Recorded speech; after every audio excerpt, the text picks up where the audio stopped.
kembali bersama kami berdua. Di sini saya Florencia Dika Temana dan saya Nadia Nata Asiseran. Oke, Nadia bagaimana kabarnya? Puji Tuhan kabar baik. Kamu apa kabar Rensi? Puji Tuhan baik sekali, sangat-sangat. Syukurlah. Oke, baik teman-teman sekalian, pada podcast kali ini kita akan membahas mengenai hukum perdata internasional.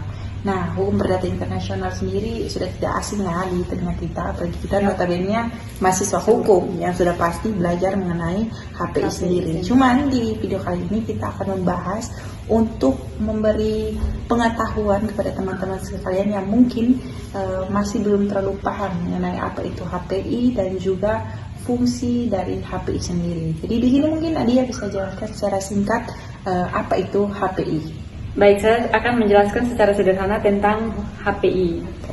HPI adalah cabang hukum yang tugasnya mengatur hubungan perdata yang melibatkan unsur asing atau lintas batas negara, seperti pernikahan antar negara, warisan internasional, atau kontrak bisnis lintas batas. Oke, baik. Jadi itu ya pengertian singkat dari HPI sendiri. Jadi kurang lebih HPI ini mengatur hubungan hukum antara orang, antara badan hukum dari negara yang berbeda. Dan untuk fungsinya fungsi utamanya itu bagaimana Nadia?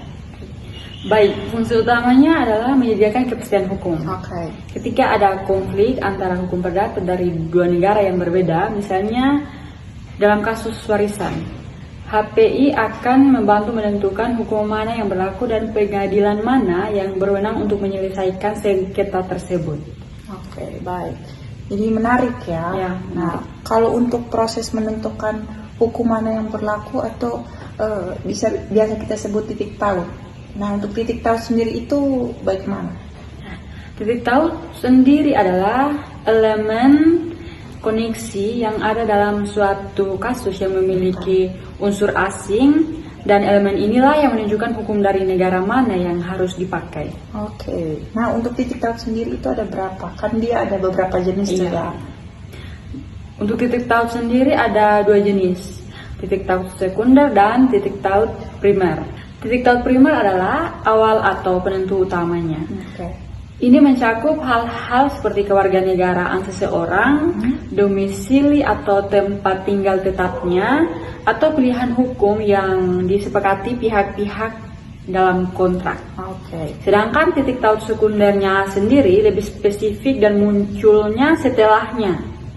Contohnya adalah tempat terjadinya perbuatan hukum, misalnya tempat ditandatanganinya kontrak atau tempat berlangsungnya perkawinan. Oke, jadi itu kurang lebih ya mengenai titik taut yang dimana ada titik taut primer dan juga titik taut sekunder. Jadi kalau misalkan ada kasus perceraian antara warga negara Indonesia dan juga warga negara asing, di mana itu ada kewarganegaraan dan juga domisili yang akan menjadi penentu utama.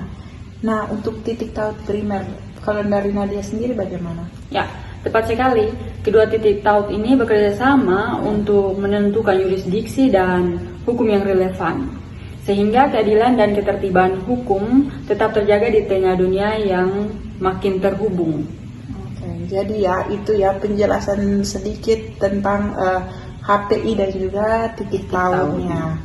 Oke Nadia, dalam hukum perdata internasional sendiri untuk status personal seseorang seperti nama, kepastian hukum, atau bahkan hak waris yang ditentukan berdasarkan asas tertentu nih. Nah, ada dua asas utama yang menentukan hukum yang berlaku untuk status personal seseorang. Itu apa saja?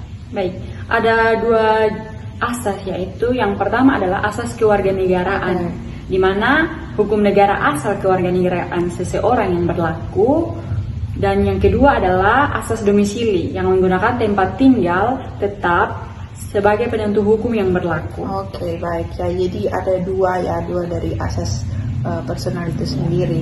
Oke, baik Nadia, benar sekali ya mengenai kedua asas ini itu sangat penting ya untuk menghindari dualitas hukum.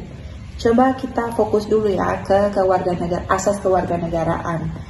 Ada dua asas utama untuk memperoleh kewarganegaraan, yaitu jus sanguinis ya, dan Ya. juga ius soli. Nah, di situ Nadia bisa jelaskan mengenai dua asas ini, Baik. perbedaannya ya. Tentu, jus sanguinis adalah asas di mana kewarganegaraan seseorang ditentukan berdasarkan darah atau keturunan Oke. orang tua. Oke. Sedangkan ius solis adalah asas yang menentukan kewarganegaraan berdasarkan tempat kelahiran seseorang. Oke, baik. Nah, untuk pilihan asas ini sangat mempengaruhi ya Iya. status anak dari perkawinan campuran, misalnya warga negara Indonesia dan juga warga negara asing. Itu sebabnya masalah warisan atau kepemilikan tanah sering muncul karena warga negara asing ini tidak bisa mempunyai hak milik ya, Iya. atau hak atas tanah di Indonesia. Iya. Ini mungkin kita sudah belajar ya di Iya, hukum di hukum agraria. agraria. Ya, oke.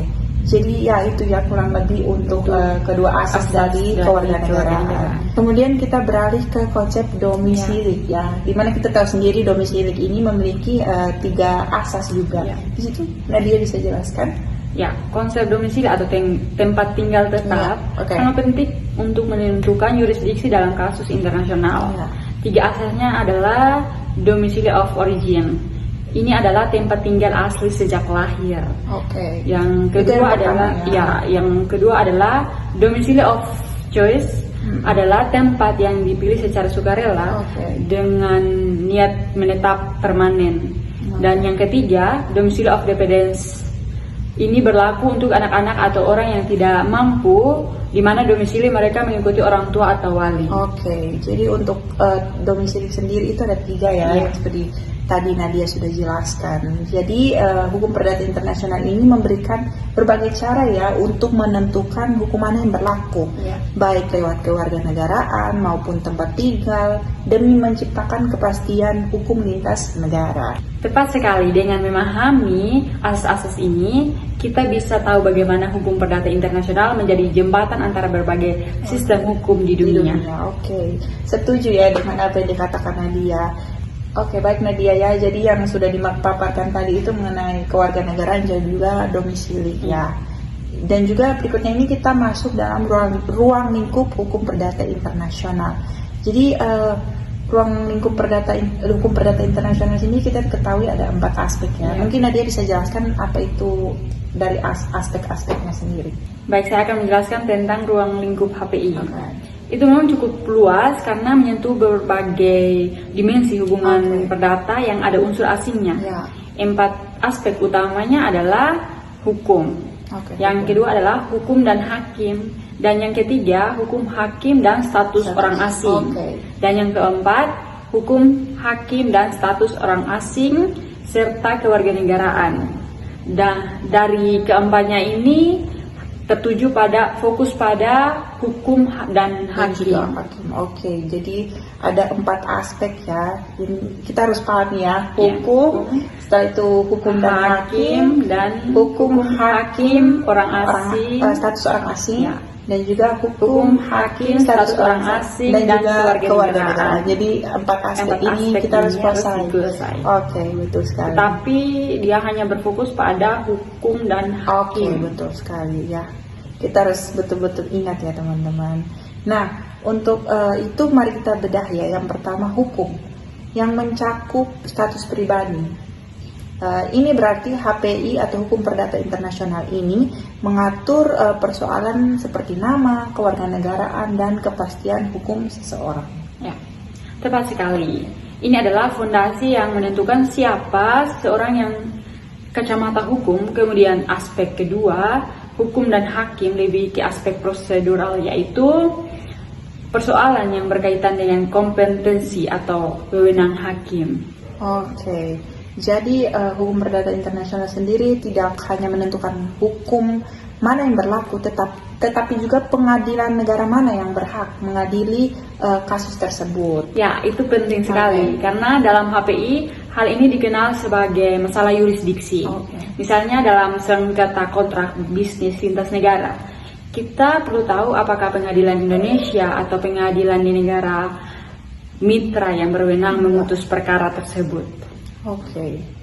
Di itu ya kurang lebih mengenai kurang hukum dan juga hukum dan hakim. hakim. Nah, yang ketiga ini hukum, hakim, dan juga status orang asing. Di mana aspek ini menyangkut mengenai status orang asing secara umum. Ya, betul. Ini bisa dikenal dengan sistem negara lain yang fokus pada bagaimana status dan hak-hak asing Ya. yang diakui oleh suatu negara. Oke, betul sekali. Dan juga yang terakhir, yang keempat, yaitu yang paling luas ya, yaitu Iya. hukum, hakim, status orang asing, dan juga kewarganegaraan. Ya, aspek ini mencakup secara spesifik masalah kewarganegaraan Ya. seperti bagaimana cara memperoleh dan hilangnya kewarganegaraan. Sistem ini yang sangat luas dikenal dalam HPI Perancis. Jadi ruang lingkup hukum perdata internasional ini benar-benar bisa dikatakan multi dimensi ya, Ya. mulai dari identitas pribadi, kewenangan pengadilan, hingga hak-hak orang asing dan isu kewarganegaraan. Ya, HPI sendiri adalah jembatan yang menghubungkan semua dimensi hukum itu dalam konteks global. Oke, betul sekali ya Nadia. Itu adalah dalam ruang lingkupnya. lingkup hukum perdata internasional, di mana asas hukum dan hakim berfokus pada kompetensi atau wewenang hakim untuk mengadili. Ya. Ya, bisa berikan contoh kasus nyata yang menunjukkan bagaimana hukum perdata internasional ini menentukan hakim yang berwewenangnya. Tentu, contoh paling umum di Indonesia adalah kasus perceraian perkawinan Ya, campuran betul. antara WNI dan WNA. Ya. Oke, jadi kasus perceraian ini berarti melibatkan unsur asing ya. Ya. Bagaimana hukum perdata internasional ini menentukan pengadilan mana yang berhak menentukan kasus ini, apakah pengadilan Indonesia atau pengadilan warga negara asing? Nah, disinilah titik taut bekerja. Iya. Titik taut seperti kewarganegaraan atau domisili atau biasa sering disebut tempat tinggal. Iya. Digunakan untuk menentukan yurisdiksinya. Oke, jadi jika seorang istri ya berkewarganegaraan Indonesia menggugat cerai suaminya yang berkewarganegaraan asing, Ya. di mana mereka berdua ini selama ini berdomisili di Jakarta atau Ya. di Indonesia, itu bagaimana dengan keputusannya? Nah, jika salah satu pihak berdomisili di Indonesia, Mahkamah Agung sering menggunakan asas domisili tersebut untuk menegaskan bahwa pengadilan di Indonesia atau pengadilan agama atau negeri Ya. memiliki wewenang untuk menangani perceraian karena dianggap memiliki koneksi terkuat dalam kasus tersebut. Oke, baik, betul sekali. Ini berarti hukum perdata internasional ini memastikan bahwa meskipun ada konflik hukum, minimal ada satu forum pengadilan yang jelas ya, sehingga pihak yang berkepentingan mendapatkan jaminan kepastian hukum sendiri. Nah, tepat sekali. Kasus ini membuktikan bahwa aspek hukum dan hakim sangat vital karena HPI tidak hanya menyelesaikan konflik hukum substantif, tetapi juga konflik hukum prosedural yang menentukan siapa yang berhak mengadili. Oke, baik. Itu cukup sangat luas ya mengenai ruang lingkup dari ya, empat aspek tersebut. Betul sekali. Nah, Nadia, kita ini kan sudah bahas ya dari pengertian, titik taut, dan juga asas-asas dalam hukum perdata internasional, bahkan sudah sampai di ruang lingkup. Iya. Sekarang ini kita sampai di titik terakhirnya atau topik terakhirnya, yaitu persoalan pendahuluan. Nah, untuk pengertian dari persoalan pendahuluan sendiri, mungkin Nadia bisa jelaskan sedikit. Nah, persoalan pendahuluan dalam HPI mencakup tantangan awal yang harus diselesaikan terlebih dahulu sebelum masalah hukum utama bisa diputus. Ini adalah isu hukum yang sifatnya mendahului masalah pokok. Nah, dari pengertian dari persoalan pendahuluan sendiri, mungkin Nadia bisa jelaskan deh tentang tantangan awal itu seperti apa yang dimaksud. Nah, tantangan biasanya adalah konflik antara hukum nasional yang berbeda. Misalnya, perbedaan dalam pengakuan pernikahan dan warisan antar negara sering menimbulkan masalah. Oke. Jadi supaya lebih jelas ya, jadi Nadia mungkin bisa berikan contoh yang nyata deh dalam persoalan pendahuluan yang muncul. Baik, contoh yang akan saya ambil mungkin kasus warisan ya, terkait kasus warisan. Bayangkan seorang pria WNI meninggal dunia di Belanda dan meninggalkan warisan, termasuk properti di Indonesia. Nah, masalah utamanya adalah pembagian warisannya. Ya, betul sekali ya tentang pembagian warisan. Baik.